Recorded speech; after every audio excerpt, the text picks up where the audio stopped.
Selamat pagi Amang dan Inang, mari kita berdoa. Terima kasih ya Tuhan atas penyertaan-Mu, berkatilah kami dalam perenungan ini. Amin. Firman Tuhan diambil dari 2 Korintus pasal 5 ayat 7. Sebab hidup kami ini adalah hidup karena percaya, bukan karena melihat.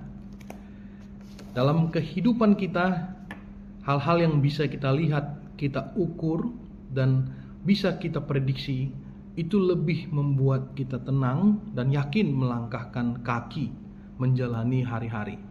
Namun dalam iman, kita diajari untuk bisa tetap percaya sekalipun itu di luar jangkauan kita. Sekalipun itu di luar dari pikiran kita. Kita tetap percaya, kita mengandalkan Tuhan dengan segala sesuatu di dalamnya. Sebagaimana Kristus pada saat dia dibangkitkan, dia bangkit dan dia menjumpai murid-muridnya. Dia mengatakan bahwa berbahagialah orang yang percaya sekalipun dia tidak melihat. Memang kadangkala kita butuh tanda, kita butuh sesuatu yang pasti untuk meyakinkan kita. Tapi jangan jadikan itu sebagai tolak ukur untuk kita mau melangkah.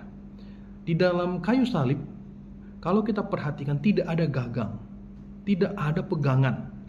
Kayu salib itu adalah kayu yang kosong, kayu yang tidak punya sesuatu gantungan. Yesus sendiri digantung dengan menancapkan paku di tangannya sehingga dia bisa bergantung. Artinya, kehidupan orang beriman juga demikian.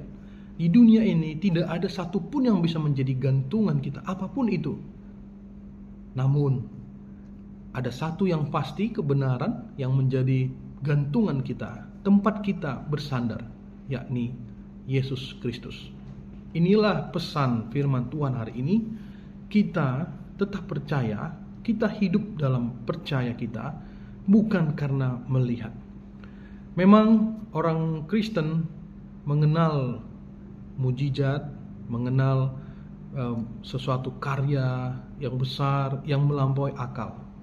Namun bukan karena ada mujizat maka ada percaya. Tidak demikian. Jadi kalaupun ada mujizat, itu tidak bisa menjadi dasar kita untuk percaya. Tidak. Melainkan hanya karena darah Yesus di kayu saliblah kita percaya. Amang dan Inang, mari kita fokus hanya kepada iman kita. Iman dalam pengharapan. Pengharapan sekalipun itu tidak terlihat, tidak bisa kita baca apa yang akan terjadi. Tapi kita terus berada dalam pengharapan. Sekalipun sungguh berat beban yang harus kita pikul hari ini, tapi kita harus menjalaninya. Dalam hal ini kita bukan menolak kenyataan. Kita bukan menolak hal-hal yang ada. Bukan. Sekalipun itu terjadi, sekalipun masalah itu kita harus alami, tapi biarlah kita dalam sukacita menjalaninya. Tapi biarlah kita tetap berpegang teguh pada Tuhan menjalaninya. Karena disitulah nanti akan ada pemahaman hikmat dari Tuhan yang memberikan kita kekuatan. Dan melalui peristiwa itulah kita semakin mengasihi Allah. Aman dan inang saudara-saudara yang sekalian, kita hidup hanya berserah penuh kepada Tuhan. Kita sungguh-sungguh mengandalkan Tuhan di dalam kesabaran, ketabahan, dalam hati yang mau menyembah. Kita sungguh-sungguh untuk terus fokus melihat Tuhan, apapun yang terjadi di sekitar kita. Dan inilah kenapa firman Tuhan katakan dalam Lukas 12, akan ada Roh Kudus yang akan mengajari kita bersikap dan melakukan segala sesuatunya ketika kita sungguh-sungguh berserah.